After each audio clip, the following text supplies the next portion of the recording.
দেখো বন্ধুরা কত লেবু কত লেবু কত লেবু। হ্যাঁ না না, তো দেখো নেই না সব, তো দেখো দেখো কত সুন্দর লেবু। এটা সুন্দর, এটা কাঁচা, ও কিচ্ছু হবে না। তো দেখো কত কত লেবু।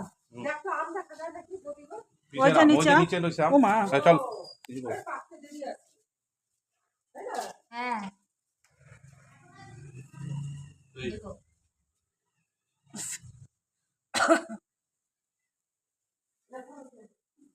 ফোনে তুলছে, ফোনে তুলছি, কুকুর ভয় পাই। ওইদিকে দাঁড়া, ওইদিকে দাঁড়া। না না, ফটোটা তুলবো, তুলে নিয়েছি। বৌদিরা মনে হয় লেবু খাও না? না না সেরকম খায় না। সবাইকে দেয়াই হয়, হ্যাঁ সবাইকে দেয়াই হয়, খাওয়ার হয় না। এটা ছিড়বো আমি নিজে, সেটাও কিছু মনে করবো না তো? অনেক কিছু বাহ, এই মা আলগা খুলে গেল, দেখো কি সুন্দর লেবু।